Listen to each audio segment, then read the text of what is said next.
Sway in the Morning Show. Let's go. Sway in the Morning Show.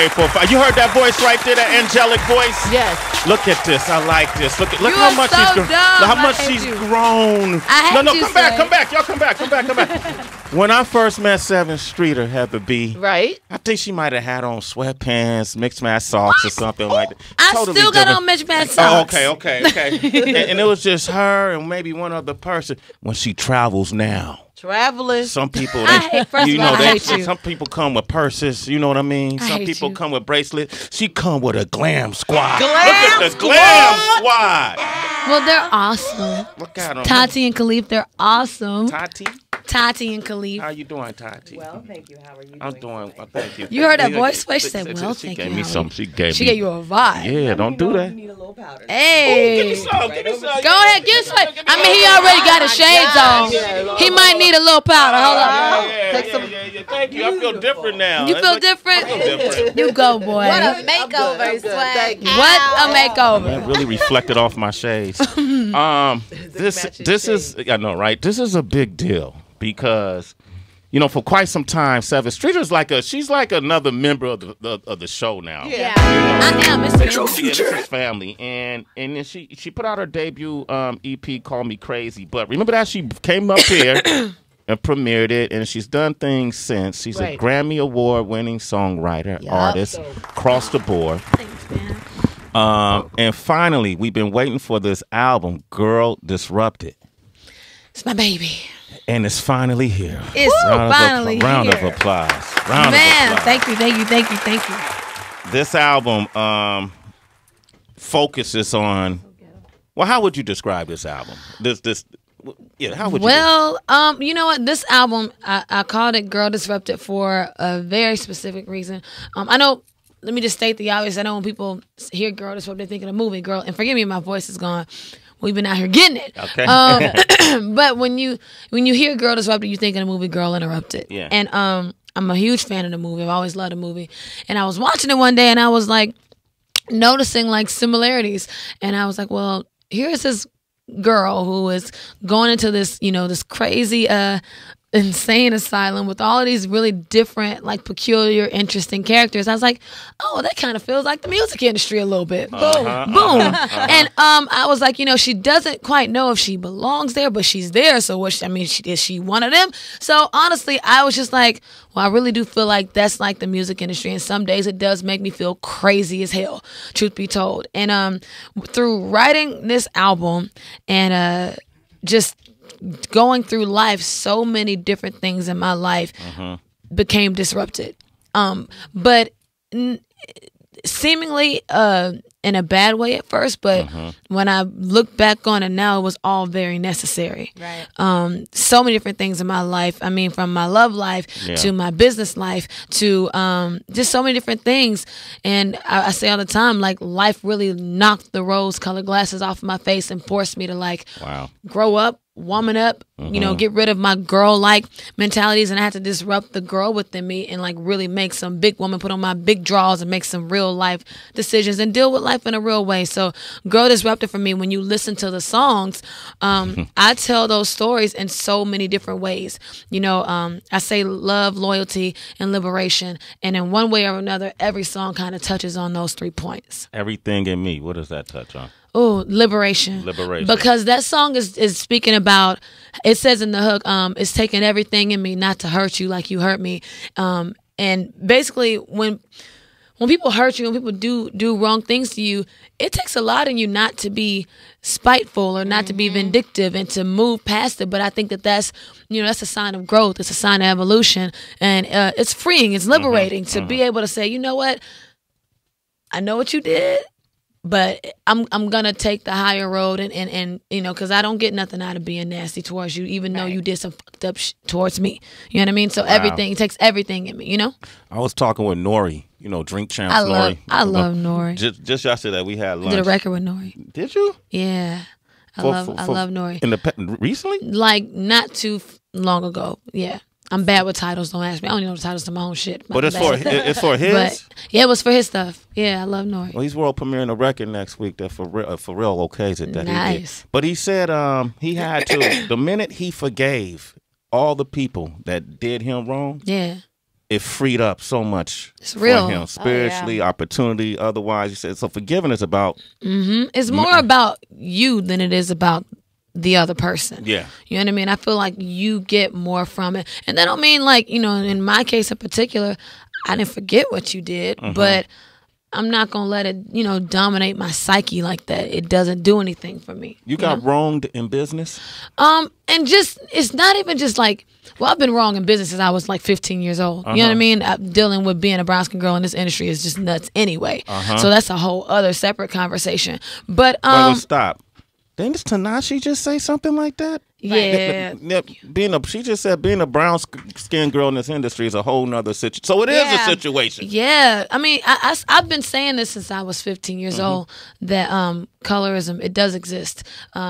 Within this industry, I talk about it all the time. I've dealt with it in plenty of groups that I was in before, and it's not coming from a place of arrogance. It's coming from a place of honesty, where I knew that I was capable of writing or singing or dancing just as well as the next person, but not given the same opportunities because of the color of my skin, and they've just felt like that, someone who looked a different way could sell something better, basically, That makes a lot of sense. And going back to what Tinashe said, and I was interested in hearing how her other peers felt, she feels like when it comes to the R&B industry of women as a whole, it's not embraced as a big number. It's only a Rihanna or a Beyonce that's looked at as like a member of this female R&B world, but the other women are kind of just outcasted. I think that forgive me. In my opinion, I think that music always changes. But I think that in our industry, there's always gonna be a new class that comes in. Yeah, you know what I mean. It's gonna always continue to evolve, and until a shift happens and we elevate the next ones to everybody. It just it's like a escalator. You know what I mean? There are gonna always be certain artists that are like the number one top selling, like they that. You know what I mean? It's always gonna be that, and that's okay. But just like time, everybody has to move on, grow up, get older, do different things, and it's gonna I think that in due time we'll see things shift, and everybody's gonna eventually get their shine or get their turn. You know what I mean? I just feel like that's how time works. That makes sense. Yeah. Mike Muse, what you got? Hey, Sevyn. Yes. Hi, you. How you doing, Sevyn? I'm good. How are you? Good to see you again.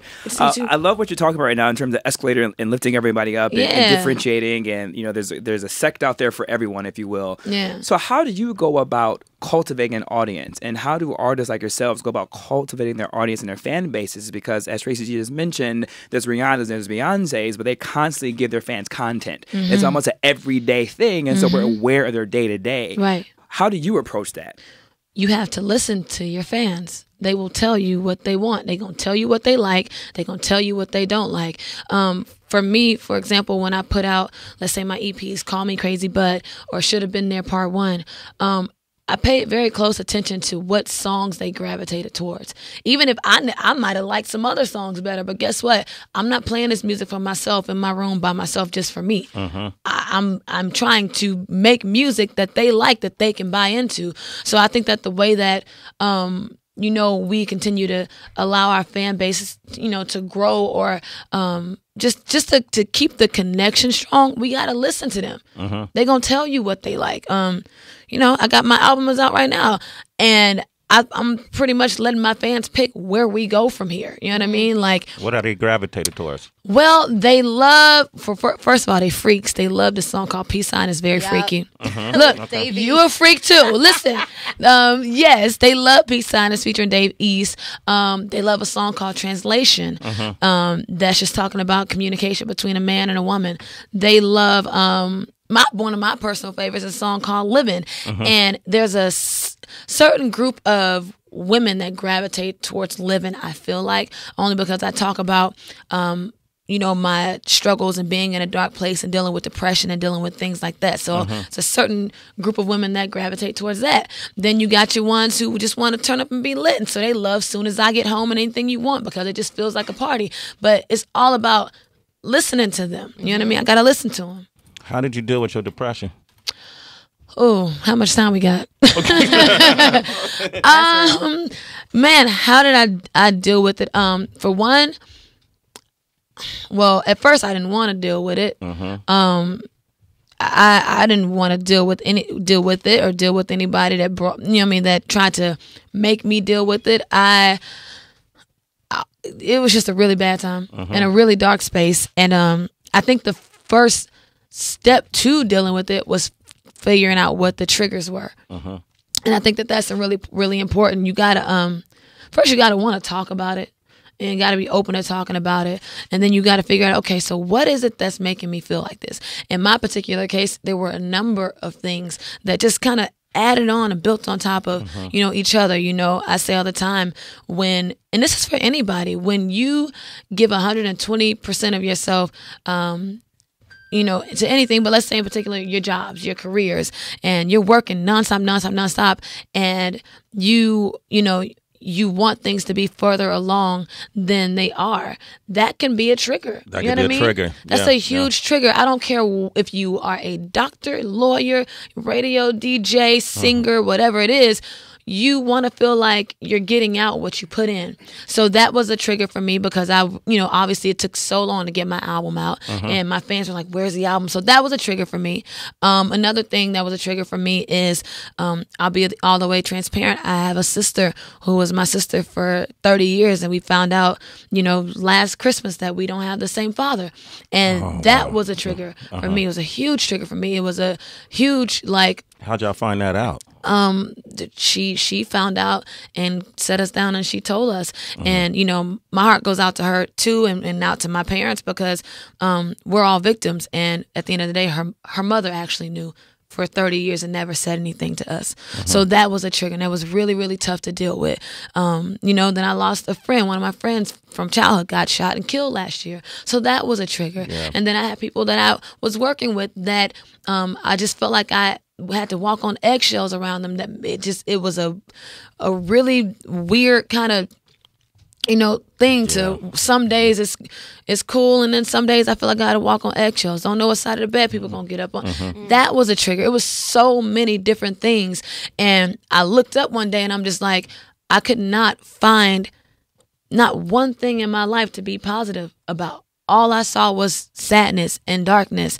And the thing that helped that for me is, for one, I come from a really praying family and they pray and they listen. And I know a lot of times in our community, in the urban community, black community, they go, oh, depression. Oh, go girl, go talk to Jesus. Yeah. And Jesus definitely is the answer for me. But at the same time, they listen. My mother, found me a therapist. I tried it. It wasn't for me. I wasn't crazy about it. I actually didn't like it.